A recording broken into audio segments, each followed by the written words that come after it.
राजस्थान में जारी सियासी घमासान के बीच सचिन पायलट गुट की ओर से दायर संशोधित याचिका पर राजस्थान हाईकोर्ट में सुनवाई हो गई है। इस दौरान पायलट खेमे को थोड़ी राहत मिली है। कोर्ट ने विधानसभा स्पीकर को मंगलवार शाम तक नोटिस पर किसी तरह की कोई कार्यवाही नहीं करने के आदेश दिए हैं। साथ ही इस मामले की सुनवाई सोमवार यानी 20 जुलाई सुबह 10 बजे तक के लिए टाल दी गई है। शुक्रवार को हाईकोर्ट की डिवीजन बेंच में सुनवाई के दौरान पायलट खेमे की ओर से हरीश साल्वे ने दलीलें रखी। उन्होंने कहा, पायलट गुट ने दल बदल कानून का उल्लंघन नहीं किया, ऐसे में स्पीकर को नोटिस देने का अधिकार नहीं है।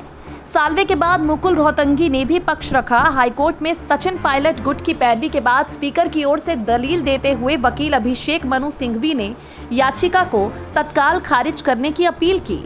सिंघवी ने पायलट गुट की याचिका को प्रीमेच्योर बताया। साथ ही कोर्ट से मांग की कि इसे खारिज कर दिया जाए, जिसके बाद हाईकोर्ट ने 20 जुलाई सुबह 10 बजे तक इस मामले की सुनवाई टाल दी है।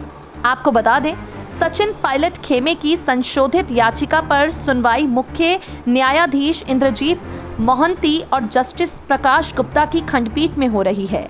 इस याचिका में संविधान की 10वीं अनुसूची के आधार पर दिए गए नोटिस को चुनौती दी गई है। पायलट खेमे के वकील हरीश ने कोर्ट में अपनी दलील में स्पीकर के आदेश पर सवाल उठाए और कहा, इस मामले में 10वीं अनुसूची का उल्लंघन नहीं हुआ। उन्होंने स्पीकर को कोर्ट में बुलाने की मांग की। साथ ही कहा, पायलट गुट ने दल बदल कानून का उल्लंघन नहीं किया।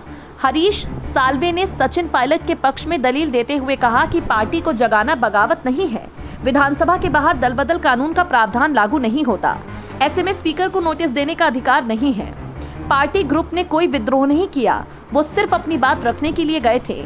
अनुच्छेद 19(1)(a) के तहत बोलने की आज़ादी के अधिकार के खिलाफ है जो उन्होंने नोटिस थमाया गया है। सचिन पायलट और बाकी विधायक दिल्ली में अपना पक्ष रखने के लिए गए, जबकि सरकार ने स्पीकर के जरिए अनुच्छेद 10 के तहत नोटिस थमा दिया।